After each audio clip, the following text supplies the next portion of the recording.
بسم الله الرحمن الرحيم. مشاهدينا متابعي أثير الإبداع أينما كنتم وحيثما كنتم، تتواصل تغطياتنا هنا في قاعدة ماجستية، واللقاءات ما زالت متواصلة. ومعنا في هذه الدقائق أبو مشهور ولا لا؟ أبو راشد الأستاذ محمد راشد الغامدي. حياك الله أستاذ محمد راشد الغامدي عبر أثير الإبداع. اهلا وسهلا، حياكم الله ومرحبا بكم.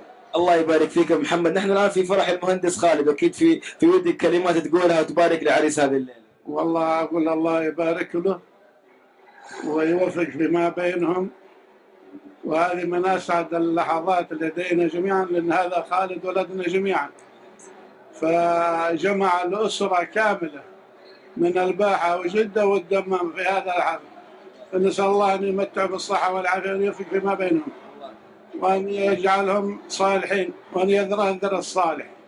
الله يسعدك ويبارك فيك. بما انك من الدمام وكما قيل انت شيخ الدمام ومن تجمع العائله هناك، ممكن تعطينا انطباع يعني كيف بتجمع العائله هناك؟ كيف الاجواء عندكم في الدمام؟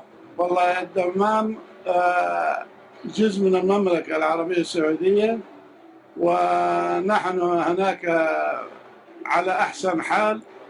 الألفة فيما بيننا جميعا ولله الحمد، كأسرة واحدة، كشخص وبيت واحد. جميع حفلاتنا وزي ما نسمع الليلة هذه هذا ديدنا وهذه افراحنا بالشكل اللي انت تشوفه الان، ونسال الله ان يتممها على خير. هل السهر برضه موجود عندكم في منطقه الدمام ولا وضعكم يختلف؟ هل اقصد الفرح عندكم برضه من هنا من بعد العشاء لاخر الليل، ولا عندكم الوضع يختلف في الدمام؟ والله بالنسبه للافراح كل منطقه لها ميزتها اللي تريح اهلها.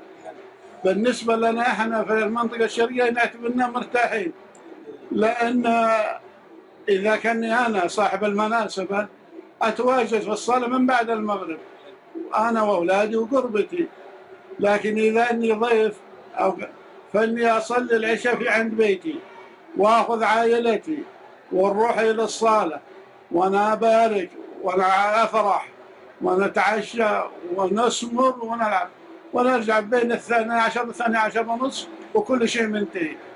فهذه وقت يعني أعتبره مناسب جدا لنا جميعا. بينما هنا في جدة الحمد لله يعني كويس، ما في يعني بالنسبة للرجال، أما النساء لا، في تطويل شوي. الله يسعدك ويبارك فيك. بما انك من مشايخ عائله الغامدي، كلمه تقولها لابناء قبيلتك؟ والله أقول الله يوفق بما بينهم. أنا اللي ما أعتز إلا بنصيحة منهم جميعا.